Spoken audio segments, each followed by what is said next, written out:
Bom, a saída de Dom Pedro I do governo imperial representou uma nova fase para a história política brasileira. Não tendo condições mínimas para assumir o trono, Dom Pedro II deveria aguardar a sua maioridade até alcançar a idade exigida para tornar-se rei. Nesse meio tempo, os agentes políticos daquela época disputaram o poder entre si, no chamado período regencial, que vai de 1831 até 1840. Sendo fruto da Constituição de 1824, os grupos políticos existentes ficaram restritos aos grandes proprietários de terra, comerciantes e algumas pequenas parcelas das classes médias urbanas.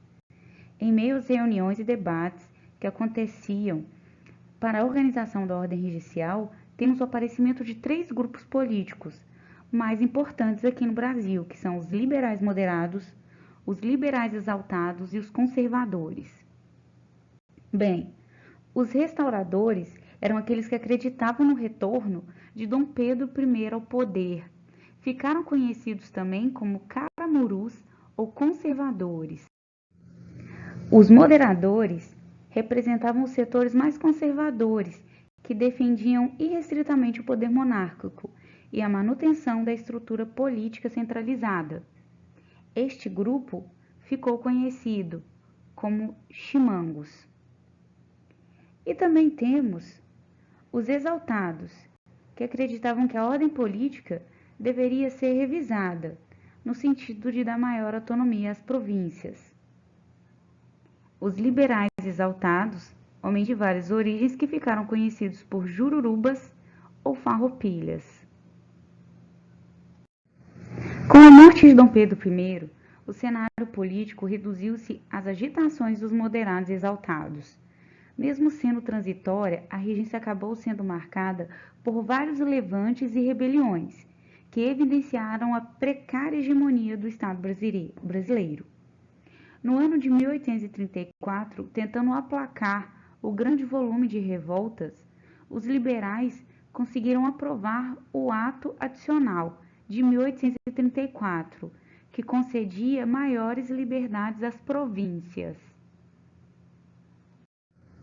Outra medida importante foi o estabelecimento da Guarda Nacional, novo destacamento militar que deveria manter a ordem vigente, sendo controlada e integrada por membros da elite.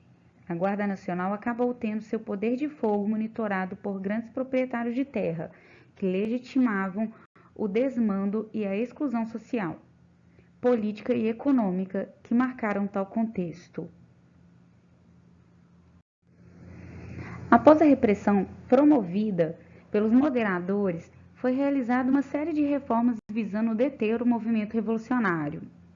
A primeira medida nesse sentido foi a criação do Código de Processo Criminal, restabelecendo a autonomia municipal de acordo com as propostas dos exaltados e os interesses de vários proprietários de escravos e terras, que exaltavam a liberdade, mas acreditavam que em seus domínios a lei deveria ser da sua vontade, reforçando assim o poder daquele que governa a casa. A função do juiz de paz, cargo criado em 1827, foram bastante ampliadas pelo Código. Os juízes, eleitos pelos cidadãos ativos da localidade, passaram a exercer também o papel da polícia local, com o poder de prender, formalizar a culpa e julgar, e em casos de urgência podiam convocar a Guarda Nacional e a polícia. Acima do juiz de paz, instituiu-se a figura de um juiz municipal, escolhido pelo presidente da província. Foi abolida a pena de morte, embora fosse mantida a pena do açoite. O governo regulava também o processo eleitoral e o recrutamento da Guarda Nacional. O Ato Adicional de 1834 foi uma medida legislativa tomada durante a regência trina permanente, contemplando os interesses dos grupos liberais. O Ato Adicional alterava a Constituição de 1824 e foi uma tentativa de conter os conflitos entre os liberais e os conservadores nas disputas pelo poder político central. O ato adicional garantiu principalmente maior autonomia administrativa às províncias do Império. Com o ato, foram criadas assembleias legislativas provinciais, que teriam como atributo controlar os tributos e gastos locais, além de nomear seus funcionários, apesar da presidência ser ocupada por um membro escolhido pelo governo central. Com as alterações, as elites políticas e econômicas das províncias poderiam ter uma margem de manobra maior para conseguirem manter sua influência na administração provincial. Ainda no que se refere à autonomia das províncias, o ato adicional previa a suspensão do exercício do poder moderador e do Conselho de Estado, órgão de assessoria do imperador. Assim, a Assembleia Geral, composta por deputados e senadores da província, passaria a ter mais poder com o fim do exercício dos dois órgãos.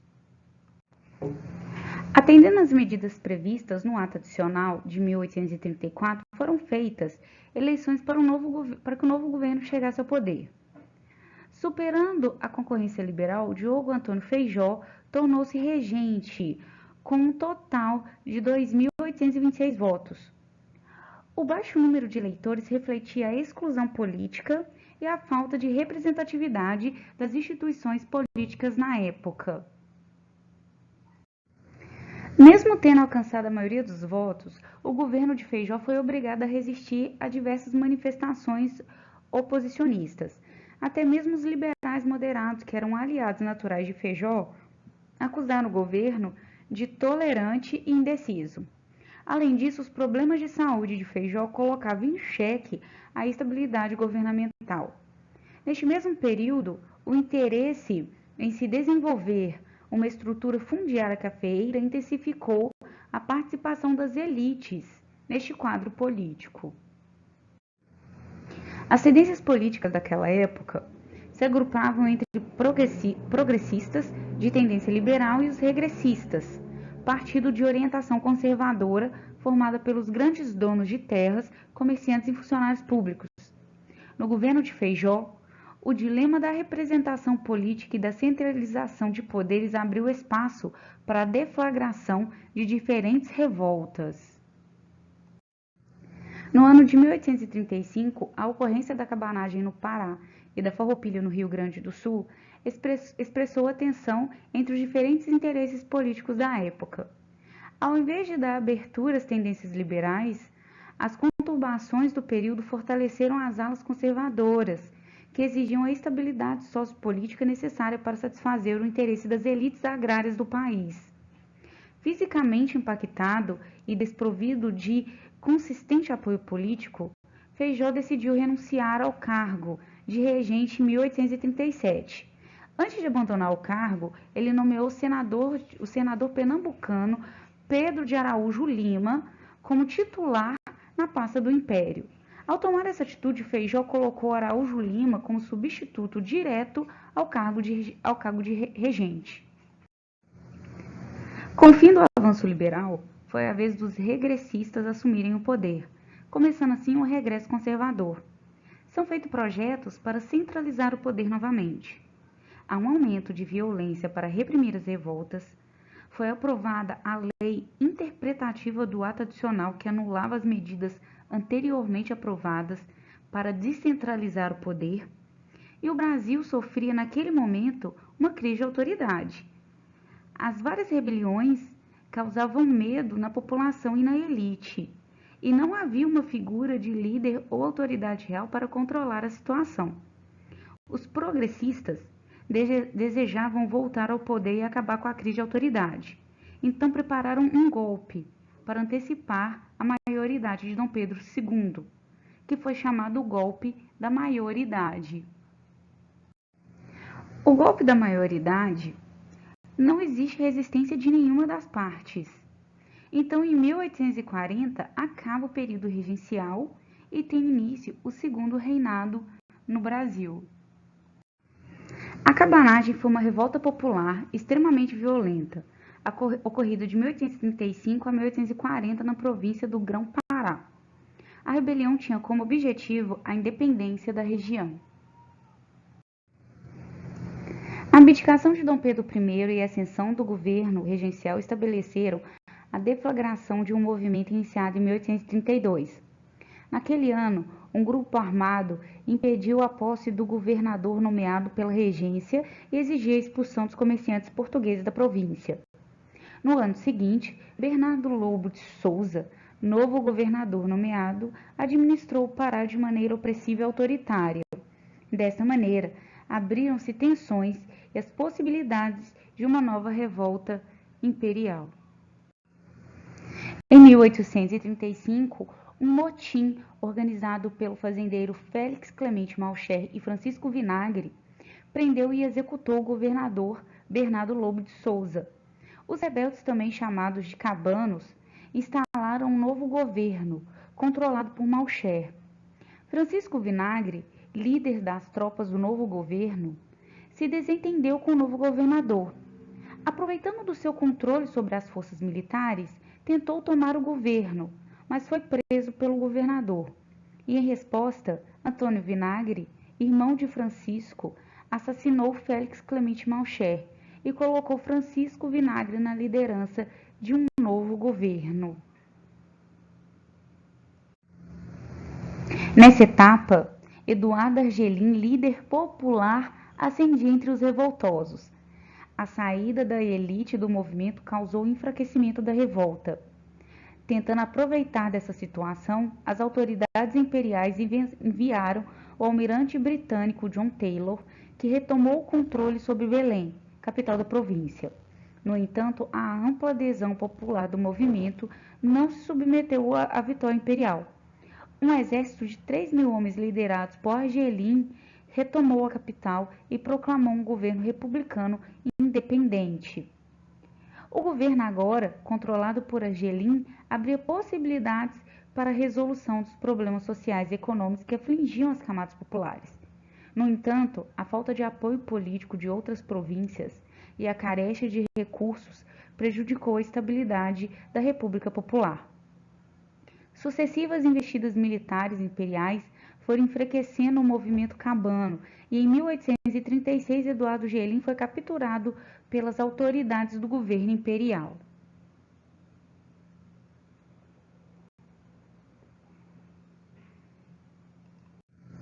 Em 1837 e 1840, os conflitos no interior foram controlados. Diversas batalhas fizeram com que este movimento ficasse marcado por sua violência. Estima-se que mais de 30.000 pessoas foram mortas. Dessa maneira, a cabanagem encerrou a única revolta regencial onde os populares conseguiram, mesmo que por um breve período, sustentar um movimento de oposição ao governo. A Revolução Farroupilha, também chamada de Guerra dos Farrapos, eclodiu no Rio Grande do Sul e configurou-se na mais longa revolta brasileira. Durou 10 anos e foi liderada pela classe dominante gaúcha, formada por fazendeiros de gados que usavam as camadas pobres da população como massa de apoio no processo de luta. O Rio Grande do Sul foi palco das disputas entre portugueses e espanhóis desde o século XVII. Na ideia dos líderes locais, o fim do conflito deveria inspirar o governo central a incentivar o crescimento econômico do Sul, como pagamento às gerações de famílias que se voltaram para a defesa do país desde há muito tempo. Mas não foi isso que ocorreu.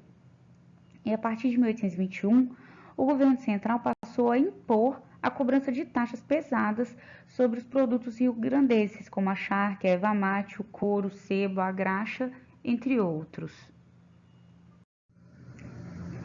No início da década de 30, o governo aliou uma cobrança de taxas abusivas sobre o charque gaúcho e incentivou para a importação os produtos do prata. Ao mesmo tempo, aumentou a taxa de importação do sal, que é um insumo básico para a fabricação do produto. Além do mais, se as tropas que lutavam na guerra eram gaúchas, seus comandantes vinham do centro do país. Tudo isso causou uma grande revolta na elite rio-grandense. A Guerra dos Farrapos iniciou-se em 20 de setembro de 1835 e espalhou-se por toda a parte considerável do território do Rio Grande do Sul. Entretanto, o anúncio da separação da província só aconteceu em setembro de 1836, dando origem à República Rio-Grandense, também conhecida como República Piratini.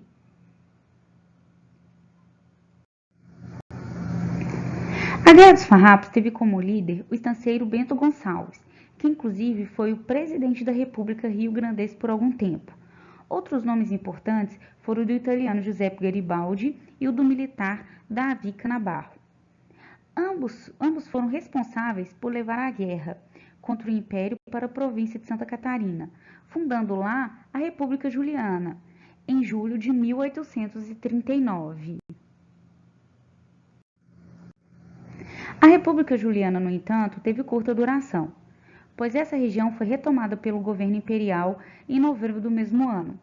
A Guerra dos Farrapos, apesar de sua longa duração e da sua extensão para outra província do sul do Brasil, teve em geral combates de baixa intensidade.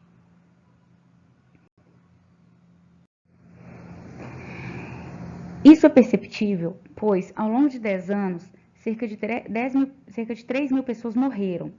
Já na cabanagem, por exemplo, em 5 anos, mais ou menos 30 mil pessoas morreram. Um ponto importante e que não há consciência entre os historiadores sobre os farrapos é se eles queriam de fato separar-se do Brasil ou apenas queriam garantir mais autonomia para sua província. Outro ponto que merece ser considerado é que a luta dos farrapos não contou com o apoio de toda a população gaúcha. A cidade de Porto Alegre, por exemplo, não apoiou. Para conter a revolta na província do Rio Grande do Sul, o governo brasileiro nomeou Luiz Alves de Lima e Silva, o Barão de Caxias, futuro Duque de Caxias. A ação de Caxias, à frente de 12 mil homens, foi muito eficiente, pois conseguiu sufocar os farrapos com ações militares estratégicas e com a diplomacia, e levá-los a uma negociação. A Revolta dos Malês foi uma revolta no período regencial. Aconteceu na noite do dia 24 para o dia 25 de fevereiro de 1835, em Salvador, na Bahia. Foi uma revolta que se destacou no período por ter motivação religiosa, tendo sido levada a cabo por escravos de religião islâmica, os chamados malês, que eram diferentes dos escravos tradicionalmente trazidos ao Brasil, que possuíam muitas vezes diferentes religiões e religiões próprias. Esses escravos tinham como objetivo a libertação de todos os escravos de religião islâmica, a garantia da liberdade de culto e eram em sua maioria da mesma etnia. Suas ações foram baseadas em experiências de combate que trouxeram da África e visavam aplicar num momento propício. Os revoltosos propunham o fim do catolicismo, o fim do assassinato e o fim do confisco de bens de todos os brancos e mestiços. Propunham a implantação de uma monarquia islâmica no Brasil. E também defendiam a escravização e o assassinato dos não islâmicos. O plano dos revoltosos era sair do bairro da Vitória e se dirigir para o Itapajipe, conquistando as terras e matando os brancos no trajeto. E o objetivo final era se reunir com os outros revoltosos e tomar o governo. Buscavam também divulgar a religião e tomar para si direitos que acreditavam ter por motivos religiosos. Em seguida, haveria a invasão dos engenhos e a libertação dos escravos muçulmanos. O movimento foi deletado e o juiz de paz de Salvador mandou tropas e as autoridades enviaram forças para sufocar a revolta. Os revoltosos foram então cercados em Água de Meninos, ainda no caminho para Itapajipe. As forças do governo eram superior em número e armamento, o que fez com que os revoltosos não tivessem nenhuma chance. Ocorreram então violentos confrontos e a morte de 70 escravos revoltosos, 7 soldados. Também foram feitos 200 presos, que foram julgados e condenados a penas variadas, como açoites, mortes ou envio de volta à África. O objetivo era coibir qualquer nova iniciativa de revolta. Na busca pela motivação da revolta, foram encontrados livros em árabes e orações muçulmanas. Isso despertou nas autoridades o temor de que outras revoltas do tipo ocorressem em solo brasileiro. Para prevenir deste perigo, foram criadas medidas como a proibição de circulação de muçulmanos no período da noite e da prática de cerimônias da religião islâmica. A revolta dos malês, portanto, se insere no contexto das revoltas sociais do Brasil imperial, demonstrando a insatisfação do povo com a situação política e econômica, e no caso específico, a perseguição e a falta de liberdade religiosa no Brasil durante o Império.